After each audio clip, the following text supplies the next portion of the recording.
مجھے لگا میرا دل یہیں پر ساکت ہو جائے گا اور میں دوبارہ کبھی سانس ہی نہیں لے پاؤں گا، کیونکہ سامنے دلان میں میرا دوست بالکل مردہ پڑا تھا اور اس کا بیٹا اس کے جسم سے جگر نکال کر کچا چبا رہا تھا۔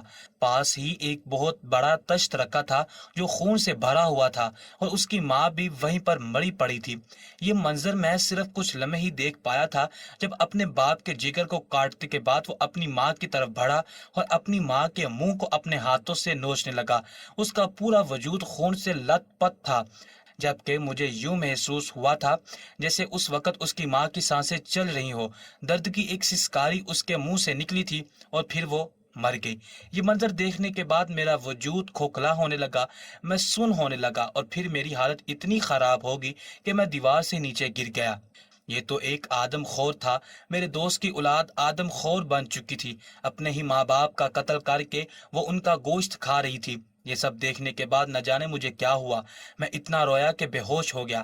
جب ہوش آئی تو کتنے ہی روز سکتے کی کیفیت میں رہا، بخار میں جلتا رہا، لیکن اب میری نظر جا چکی تھی، بہت کم دکھائی دیتا ہے۔ ہر وقت یہی خوف رہتا ہے کہ نہ جانے کب وہ آدم خور لڑکا مجھ پر حملہ کر دے گا۔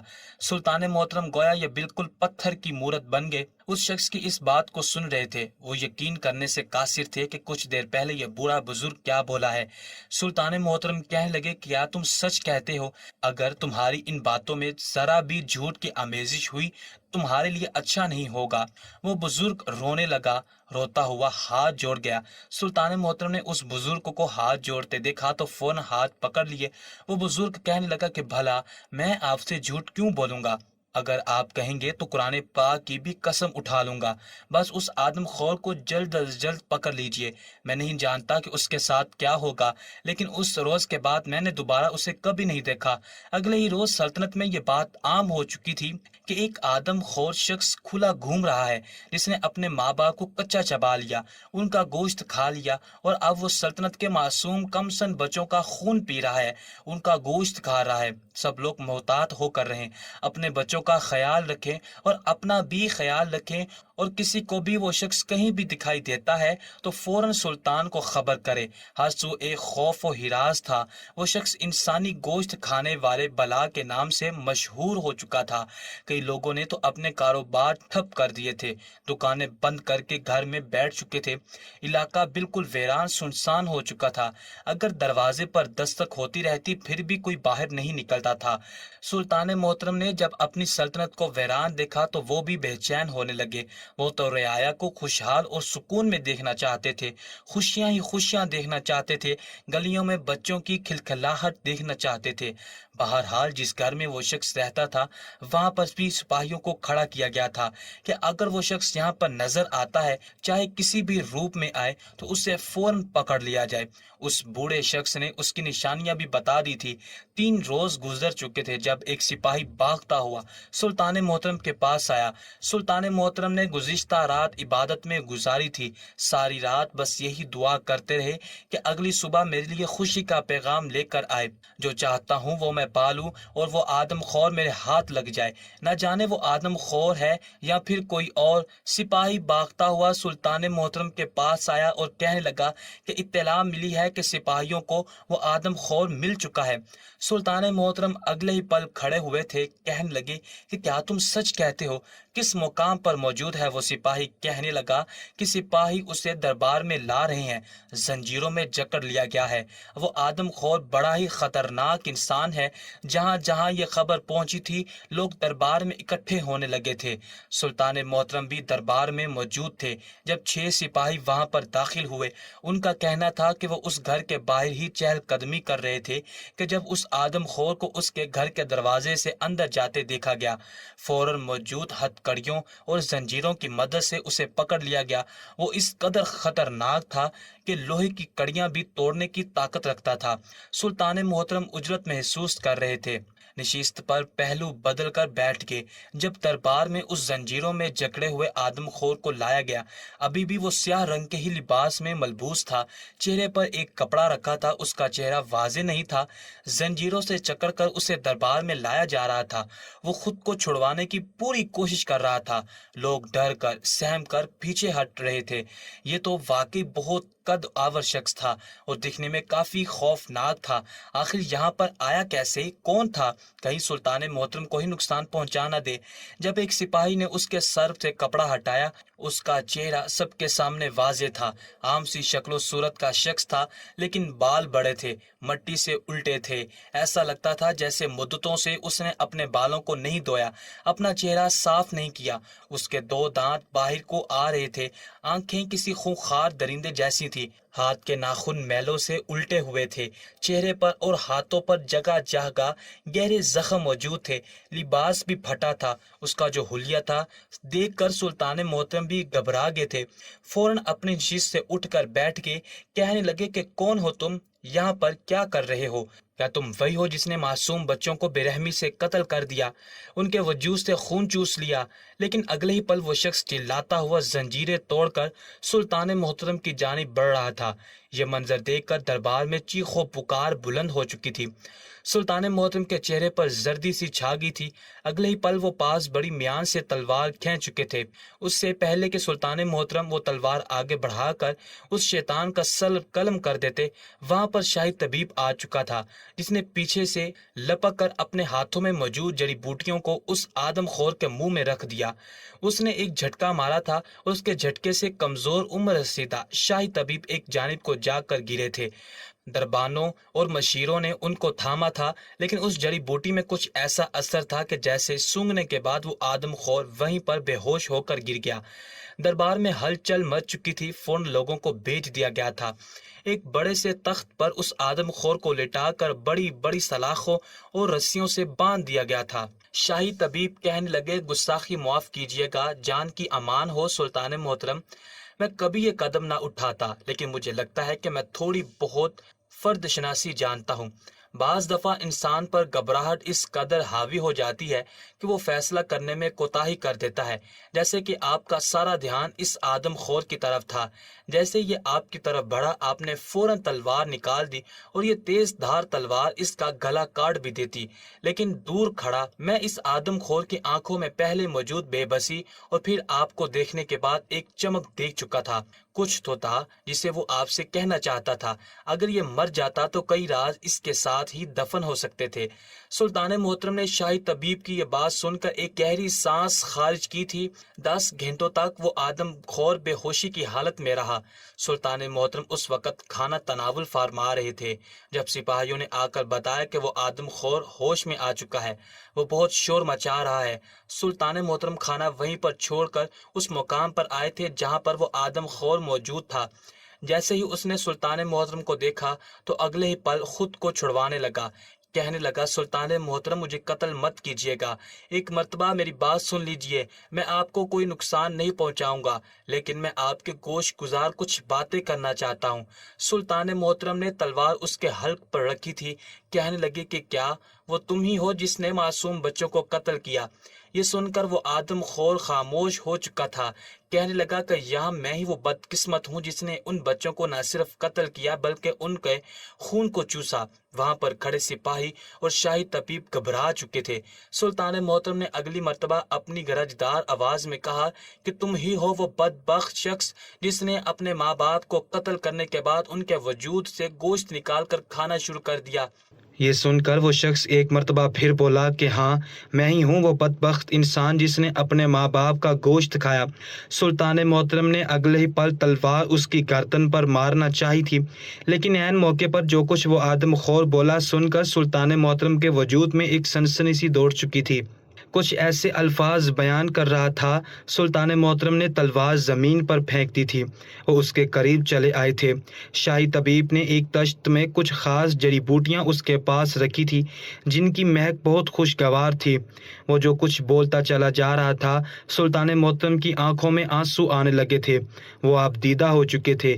وہ آدم خور کہنے لگا، اکیلے میں آپ کو حقیقت نہیں بتاؤں گا بلکہ سبھی لوگوں کے سامنے آپ کو حقیقت سے آشکار کروں گا۔